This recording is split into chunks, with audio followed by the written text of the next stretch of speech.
சமையல் சேனலுக்கு உங்களை அன்புடன் வரவேற்கிறேன். இன்னைக்கு நம்ம பாசிப்பயிர் வச்சு பக்கோடா குழம்பு எப்படி செய்யலான்னு பார்க்கலாம். வாங்க வீடியோக்குள்ளே போகலாம்.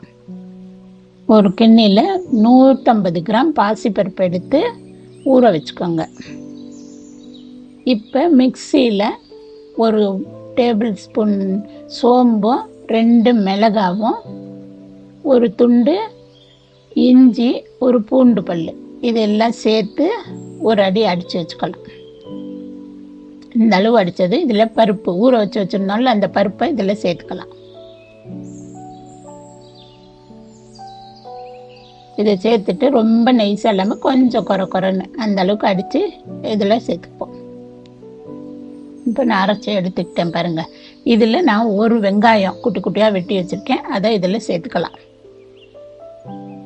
அது கூடவே கொத்தமல்லி இலை கிள்ளி வச்சுருக்கேன், அதையும் சேர்த்துப்போம்.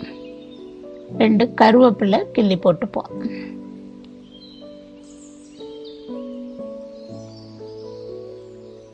இதை அப்படி கிள்ளி சேர்த்துக்கோங்க.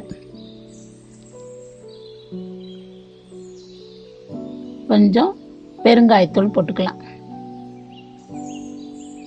அதுக்கு தேவையான உப்பு, கொஞ்சம் மஞ்சத்தூள்,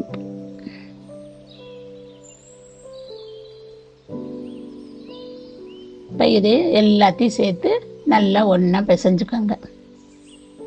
இப்போ நான் அடுப்பில் எண்ணெய் காய வச்சு வச்சுருந்தேன், அதில் இதை குட்டி குட்டியாக பக்கோடாவாக போட்டுக்கோங்க. சின்ன சின்னதாக அப்படி உருட்டி போட்டுக்கோங்க.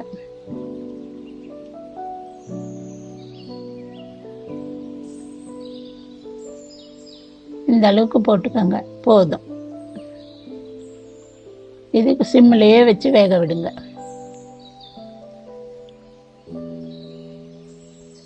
இப்போ இதை திருப்பி விட்டுக்கலாம். கொஞ்சம் இப்படி எடுத்து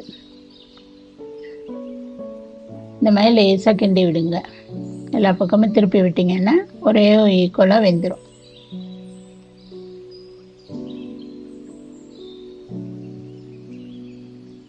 இப்போ இந்த அளவுக்கு பொரிஞ்சா போதும். இந்த அளவுக்கு செவந்திருந்தா நல்லாயிருக்கும்.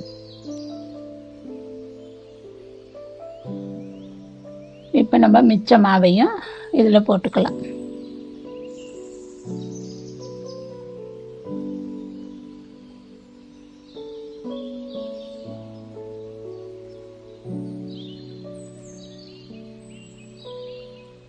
பாசிப்பருப்பில் செஞ்சு பாருங்கள், ரொம்ப டேஸ்ட்டாக இருக்கும். கடலைப்பருப்பை விட பாசிப்பருப்பு இது நல்லாயிருக்கும்.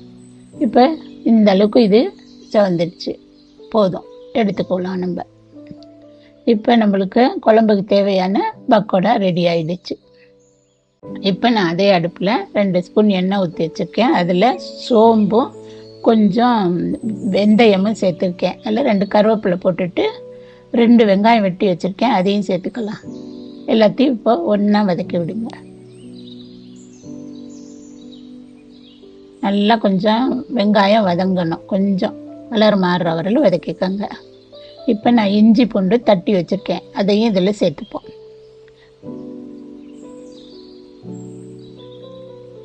ஒரு 4 பூண்டு கொஞ்சம் இஞ்சி போதும், அதை சேர்த்துக்கிட்டா. ஒரு பச்சை மிளகாய் கீரி வச்சுருக்கேன், அதையும் இதில் போட்டுக்கலாம். இதை எல்லாத்தையும் சேர்த்துட்டு நான் தக்காளி 3 தக்காளி வெட்டி வச்சுருக்கேன். குழம்புக்கு தக்காளி இது மட்டும்தான் புளிப்பு. இதுக்கப்புறம் ஒரு அரை எலும்பிச்சம்பழம் ஊற்றுவோம், அதனால தக்காளி கொஞ்சம் நிறையாவே போட்டுக்கோங்க.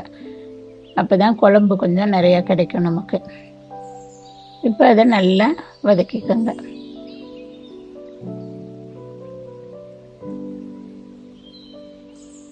நல்லா கொஞ்சம் வதங்கணும் தக்காளி.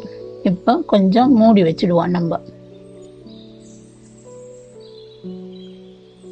ஒரு 5 நிமிஷம் கழிச்சு பாருங்கள், நம்மளுக்கு தக்காளி நல்லா ஜூஸியாக வந்திருக்கு பாருங்கள். இந்த அளவு வதங்கி வெந்திருந்தால் நல்லாயிருக்கும். எப்படி வந்திருக்கு பாருங்கள். இப்போ இது கூட நம்ம குழம்புக்கு தேவையான பொருளை சேர்த்துக்கலாம். 1 ஸ்பூன் மஞ்சத்தூள், 1.5 ஸ்பூன் மிளகாத்தூள், 2 ஸ்பூன் கொத்தமல்லி தூள், 1/2 ஸ்பூன் கரம் மசாலா, 1/2 ஸ்பூன் சோம்புத்தூள் எல்லாத்தையும் சேர்த்து நல்லா ஒன்றா கிளறிக்கங்க. இதுக்கு தேவையான உப்பு சேர்த்துப்போம். இப்போ இப்போ எல்லாத்தையும் நல்லா இந்த எண்ணெயிலேயே வதக்கி விடுங்க. மசாலா கொஞ்சம் அந்த எண்ணெயிலேயே வதங்கினா டேஸ்ட்டு நல்லாயிருக்கும். இது பச்சை வாசனை போகிற அளவுக்கு இப்படி வதக்கிக்கோங்க. இந்த அளவுக்கு வதங்கினா போதும்.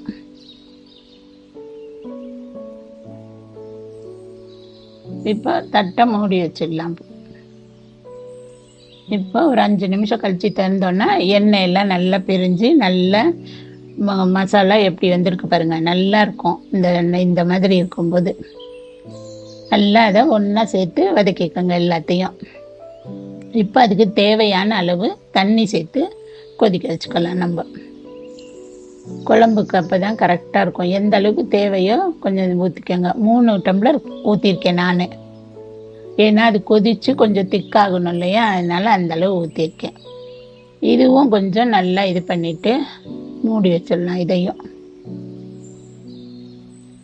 இப்போ அந்த பச்சை வாசனை எல்லாம் போய் எண்ணெய் நல்லா பிரிஞ்சு நல்லா வந்திருக்கு பாருங்க.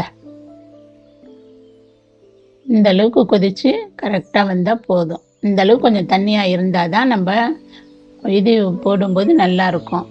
இப்போ இதில் ஒரு அரை மூடி எலுமிச்சம்பழம் புழிஞ்சுக்கோங்க. அது டேஸ்ட்டும் நல்லாயிருக்கும், புளிப்பும் தூக்கி கொடுக்கும். இப்போ இது ஒரு கொதி வந்ததும் நம்ம பொரிச்சு வச்சுருக்க பக்கோடாவெல்லாம் சேர்த்துக்கலாம்.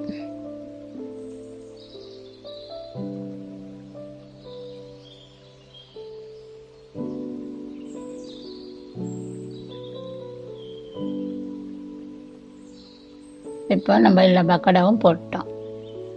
இது மேலே கொஞ்சம் கொத்தமல்லி தழை போட்டுட்டு ஸ்டவ்வை ஆஃப் பண்ணிவிடுங்க.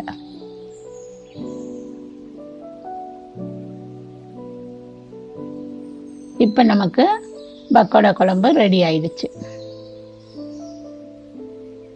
இந்த பக்கோடா குழம்ப சாதத்தோட, சப்பாத்தியோட, தோசை, இட்லி எல்லாத்தோடையும் சேர்த்து சாப்பிட்றதுக்கு ரொம்ப நல்ல டேஸ்ட்டாக இருக்கும். நீங்களும் இதை வீட்டில் செஞ்சு பார்த்துட்டு எப்படி இருக்குன்னு கமெண்ட் பண்ணுங்கள், லைக் பண்ணுங்கள், ஷேர் பண்ணுங்கள், சப்ஸ்கிரைப் பண்ணுங்கள்.